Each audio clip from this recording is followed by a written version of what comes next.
Buenas noches, qué bueno que nos acompaña. Estamos en Observatorio Cotidiano, una mirada desde la ciencia, y hoy vamos a platicar sobre un gran tema, un tema que está hoy en las mesas de todas las comidas familiares, que está incluso en las oficinas, en la calle, por supuesto en los supermercados, que es el tema del plástico. ¿Qué vamos a hacer con los plásticos? ¿Cuál es el impacto que ha habido y que ha generado el plástico en el medio ambiente? Y a ver si podemos abordar también un poquito en la historia de cómo llegamos a este punto y sobre todo qué vamos a hacer para salir del tema en el que nos ha metido el plástico, que es, entre otras muchas cosas, la contaminación de nuestros mares, lagos, ríos y suelos. Y para ello me acompañan esta noche en el estudio Lilian Guigué Pérez. Ella es directora general de Evaluación de Impacto y Regulación Ambiental de la Secretaría de Medio Ambiente de la Ciudad de México. Lilian, muchísimas gracias. Muchas gracias a ti por la invitación. Un placer tenerte acá. Está también con nosotros Gustavo González Bonilla. Él es el director general de Servicios Administrativos de la Secretaría Administrativa de la UNAM. Buenas noches, muchas gracias por la invitación. Muchísimas gracias, Gustavo, por acompañarnos. Y también está con nosotros Luis Gutiérrez Padilla. Él es subdirector de Proyectos para Comunidades Seguras y Sustentables de la Dirección General de Atención a la Comunidad, también de la UNAM. Y bueno, pues, gracias. Luis, muchísimas gracias. Vamos a entrar en materia. Vamos a definir qué son los plásticos, ¿no? Porque hay muchos tipos de plásticos, duros, blandos, más blandos, transparentes, no transparentes. ¿Qué es el plástico y de dónde viene? Luis. Pues por plástico se conoce una gran diversidad de productos y de compuestos, de materiales. Son normalmente polímeros que se obtienen de productos orgánicos de una enorme gran variedad de orígenes, y tienen este nombre porque son muy maleables, se pueden deformar, algunos son elásticos, entonces hacen referencia a su plasticidad propiamente dicha. Entonces ahí podemos encontrar espumas, gomas, productos rígidos, transparentes, opacos, de muchos nombres. Digamos, hay una gama de cerca de 40 productos plásticos que están presentes en la vida moderna, prácticamente en todos los aspectos, en la medicina, en la gastronomía, en las distintas ramas de la ingeniería, en la televisión, en todos los productos que... Hasta en la belleza. Exacto. Sí. Ahora en las pastas de dientes también encontramos plásticos, no solamente en el empaque, sino dentro de la composición de este producto. Entonces, definitivamente son productos que es una gama de productos que han invadido todos los aspectos de la vida cotidiana, y ahora estamos repensándonos cuáles tiene sentido seguir utilizando y cuáles ya no tiene sentido emplear en ese volumen. Cuando hacemos referencia a los plásticos de un solo uso, que parece que es uno de los temas más críticos, esos plásticos que envuelven un objeto, ¿qué tipo de artículos se consideran plásticos de un solo uso? Más allá de las envolturas, de que lo rompes y lo tiras, por ejemplo, popotes, ¿qué otro tipo de cosas podríamos mencionar?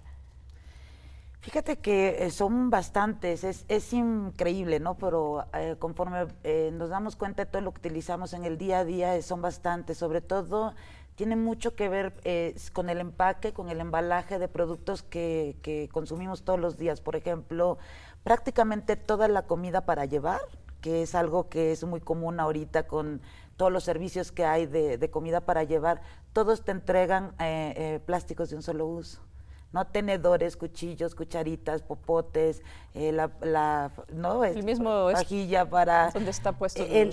La misma charola donde está puesto. Entonces, la verdad es que es impresionante la cantidad de productos de un solo uso que, eso es lo que pasa, los usamos una sola vez y va a la basura. Entonces, prácticamente de esa forma los podemos identificar, todos aquellos productos con algún material plástico que usemos una sola vez. Sobre ese tipo de productos estamos haciendo un cuestionamiento muy serio, ¿no? En estos momentos. Y ahí justo la ley que está desarrollando la Secretaría de Medio Ambiente de la Ciudad. Exactamente. ¿Por dónde va? Fíjate para que nos platiquen un poquito. Exactamente. Creo que es muy importante que entendamos que sí, que no. Exacto. ¿No? Fíjate que trabajamos la Secretaría del Medio Ambiente a partir de la iniciativa que tuvo la Comisión de Medio Ambiente del Congreso local. Nos reunimos con ellos y empezamos a explorar justamente la idea de que no podíamos irnos otra vez a la prohibición de las bolsas de plástico únicamente como se pensó en algún momento, sino explorar una idea mucho más avanzada que nos llevara a determinar un cuestionamiento, una provisión justamente en los plásticos de un solo uso. Lo que nosotros hicimos fue justamente hacer este trabajo conjunto con el Congreso local, en particular con la Comisión de Medio Ambiente del Congreso, y determinamos qué tipos de plásticos deberíamos de considerar, y lo que hicimos de inicio fue incluso definirlos, ¿no? Porque muchas veces nos decían, a ver, pero si es biodegradable no hay problema.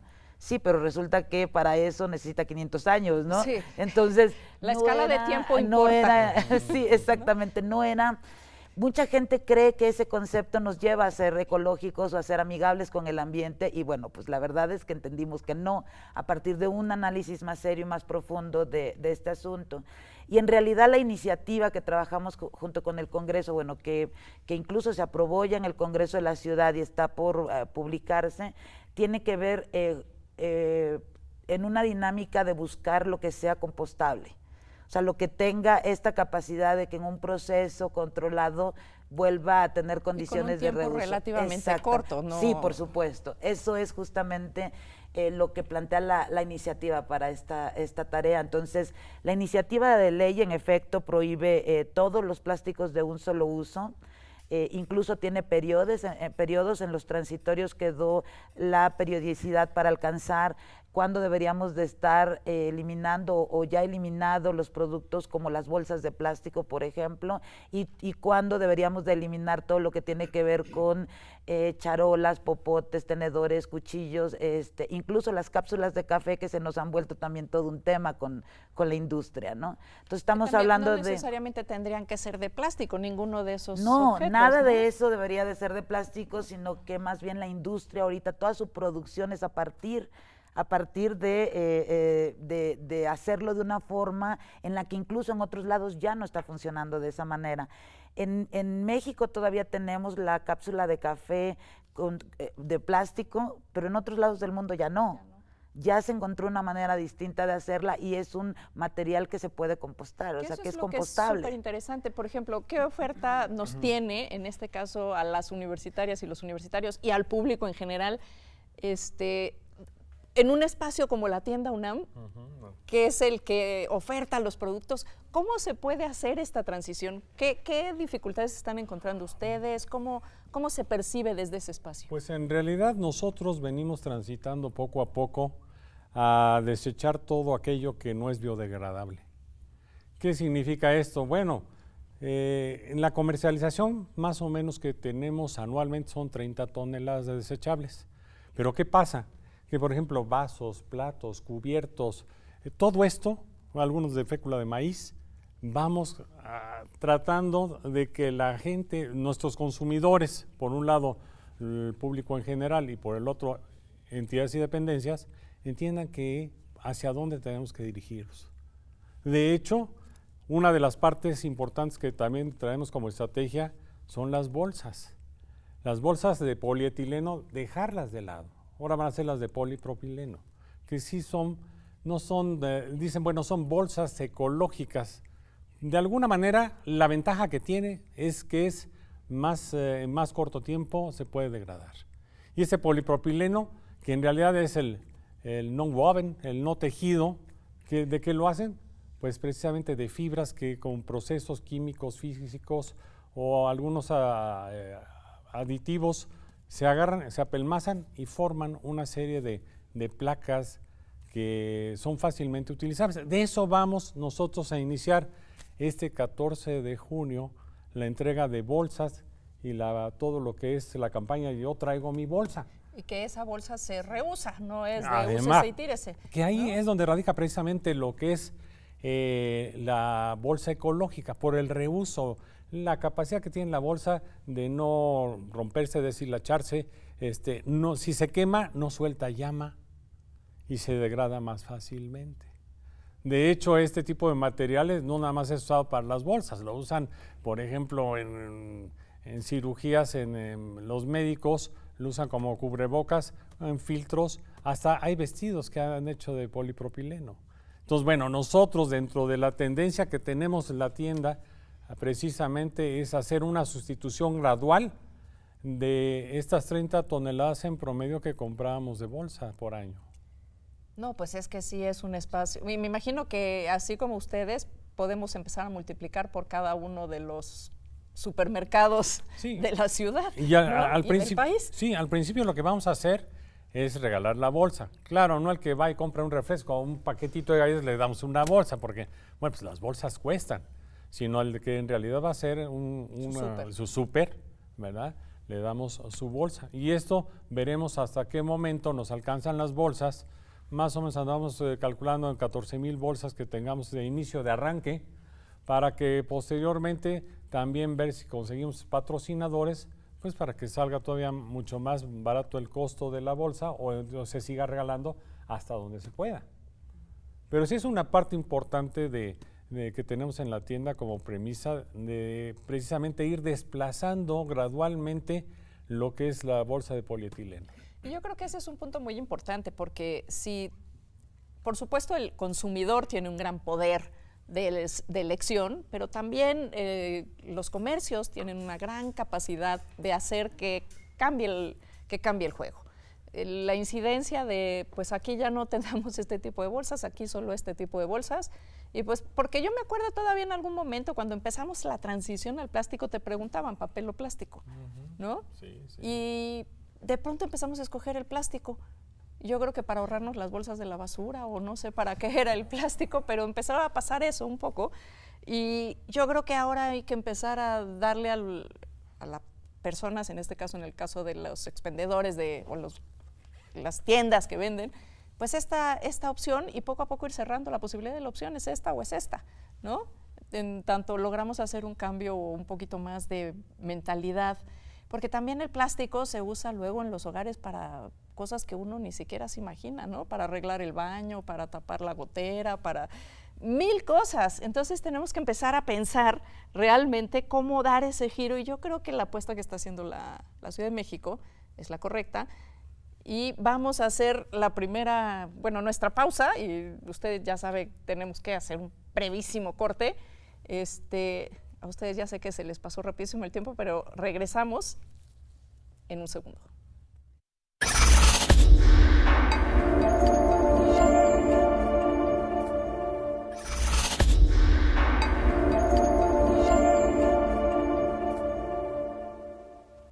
Qué bueno que sigue con nosotros. Estamos aquí en Observatorio Cotidiano platicando sobre plásticos. Creo que es un tema de muchísima actualidad y está en las discusiones de todos, de los amigos, las familias.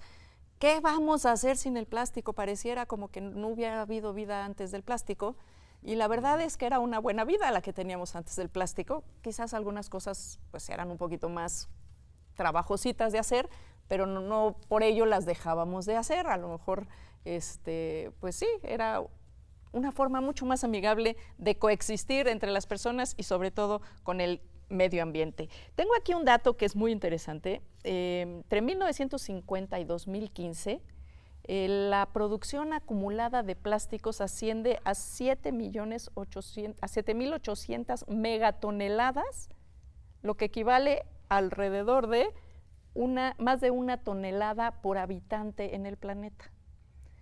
Digo, no hay planeta que resista esto si seguimos con esta tendencia, ¿no? Por más grande que sea nuestro planeta. Y de hecho ya lo estamos viendo, estamos encontrando plástico en todos los espacios, en los arrecifes, en los estómagos de los animales, ya sean del mar, de la tierra.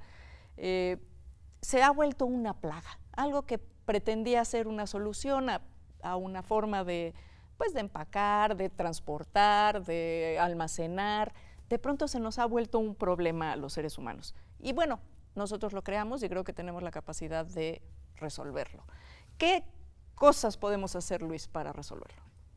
Bueno, en parte es esto que mencionas. Hay que devolverle la responsabilidad a las personas sobre las decisiones que está tomando en su consumo cotidiano.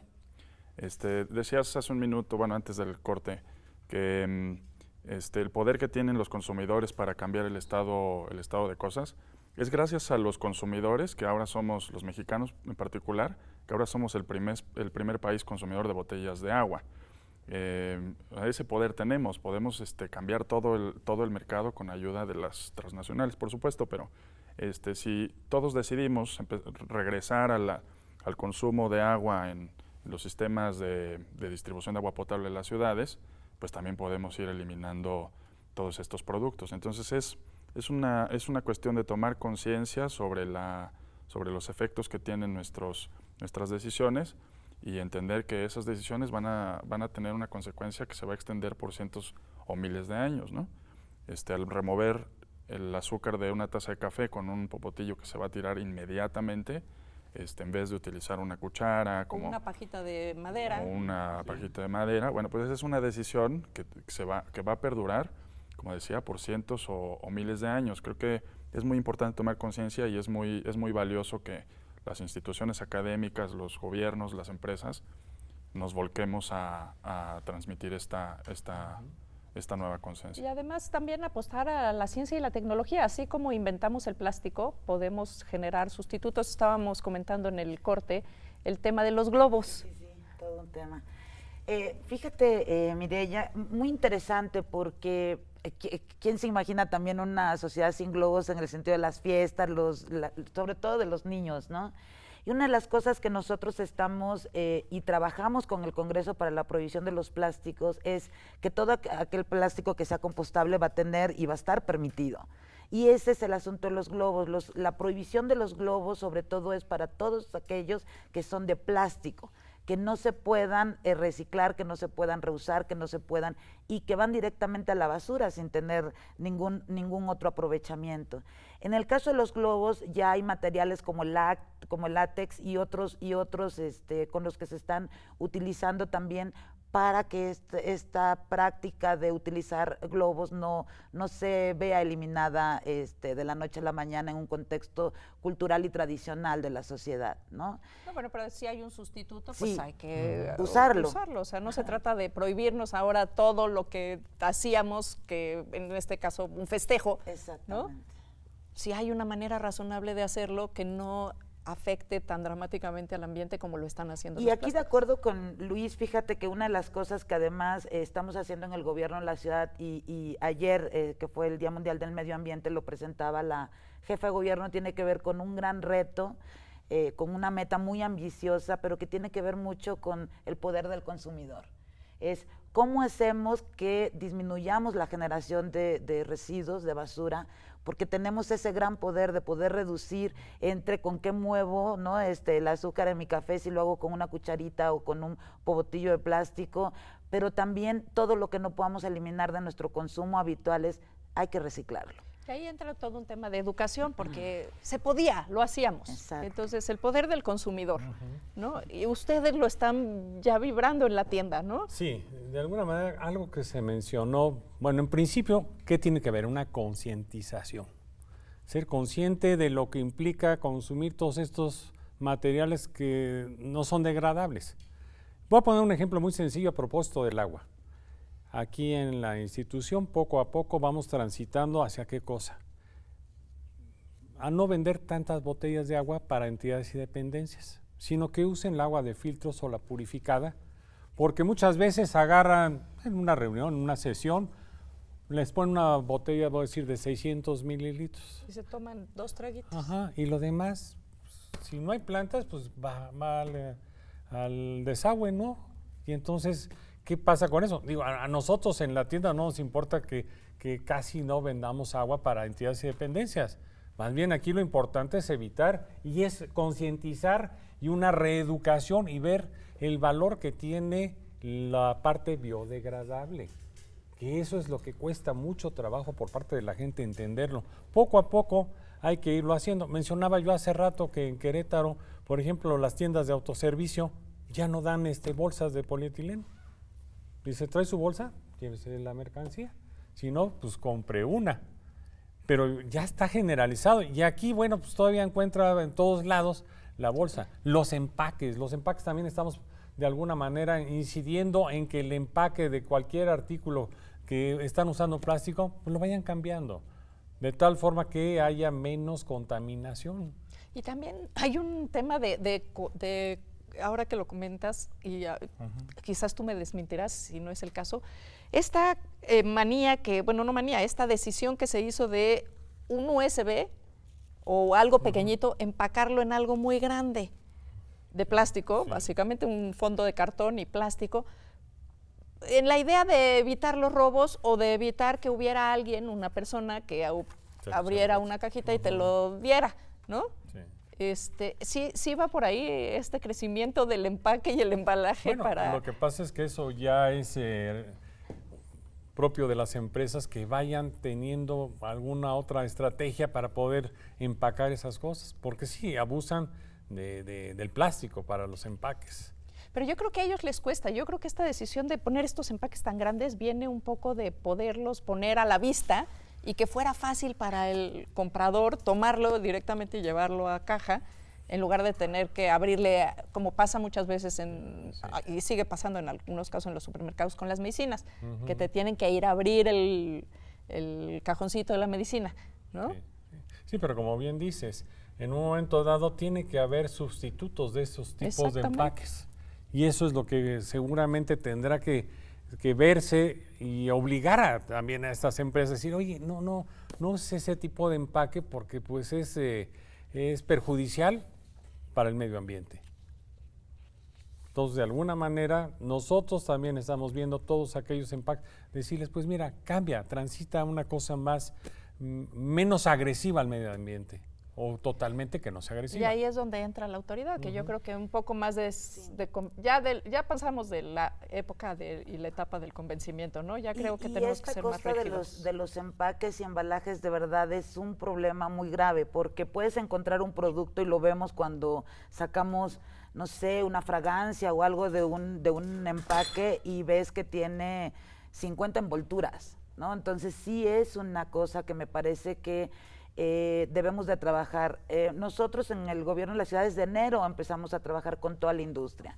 Estamos sentándonos con toda la industria del plástico, con los restauranteros, con los hoteleros, con las universidades, con las organizaciones de la sociedad civil, porque sí necesitamos, o sea, no vamos a alcanzar las metas que en nuestro caso como gobierno nos proponemos si no nos sumamos todos. No, por supuesto. Pues son metas súper ambiciosas y que definitivamente tenemos que aportar todos. Pero además son metas que tienen sentido si la sociedad las apropia. Exacto. Y se vuelve parte de esa marea de cambio. Si seguimos generando 13,000 toneladas diarias de residuos, bueno, pues va a estar un poco complicado, pero si disminuimos esa parte y reciclamos el resto, me parece que podríamos encontrar alternativas bastante buenas para que en el corto, mediano plazo pudiéramos estar viendo los resultados. Luis. Sí, a esas 13,000 toneladas, desde la universidad contribuimos con cerca de 15 toneladas y bueno, pues tenemos que redoblar esfuerzos. Ya la universidad tiene desde 2011 criterios para reemplazar productos de un solo uso por productos biodegradables, sobre todo para cuestiones alimenticias, bueno, para productos para alimentos. Y ahí vamos, hemos ya desplazado la mitad de los productos que se consumen en la universidad, pero nos falta todavía una mitad más. Y ya también redujimos la cantidad de botellas, como decía el doctor, que se consumen, pero todavía consumimos muchísimas botellas. Todavía la universidad completa consume cerca de 500,000 de botellas de agua al año, a pesar de que hay un esfuerzo cada vez más grande. En los últimos 4 años se han instalado más de 100 bebederos y dispensadores en el campus de CEU y en otras entidades fuera de Ciudad Universitaria. Es un esfuerzo continuo, creo que tenemos que seguir avanzando y la nueva ley nos va a dar un marco de referencia extraordinario para que todas estas resistencias que hay se desvanezcan. Ese es un tema bien interesante, cómo tenemos que hacer esta sinergia entre el gobierno, la academia y las entidades que venden los productos, ¿no? Que yo creo que es un espacio privilegiado, están en una posición privilegiada para poder mandar un mensaje adecuado. Cuando se dejen de vender las cosas como se vendían tradicionalmente, quizás al principio nos va a choquear, pero si mandamos el mensaje adecuado, no solo desaparece del escaparate, sino que te dicen por qué desapareció el escaparate. Yo creo que la gente la gente ya lo vive, o sea, de manera cotidiana estamos viviendo los problemas de inundaciones porque tenemos un problema de basura en las calles, mucha de esa basura, sobre todo plástico, ¿no? Este plástico de primer uso, que termina tapando nuestras coladeras, termina inundando nuestras casas, más allá de otros problemas que genera en los océanos, en la tierra, en el resto de los seres vivos que coexisten con nosotros en este planeta. Para cerrar rapidísimo. Sí, mira, una cosa que no quiero dejar pasar por alto es que, por ejemplo, Innova UNAM, que está sentado ahí también en tienda UNAM con una serie de productos, tenemos, por ejemplo, los limpiadores biodegradables. Y entonces, bueno, les orientamos a las dependencias para que usen esos limpiadores.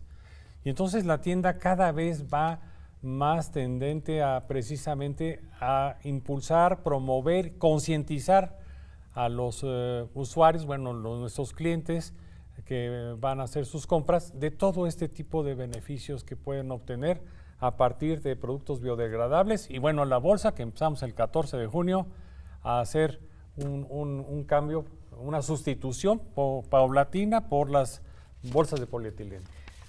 Pues a todo dar, y ya usted que nos está escuchando, vaya, compre en tienda del UNAM para que le den su bolsa, para que haga usted su súper de manera un poco más pues responsable ambientalmente.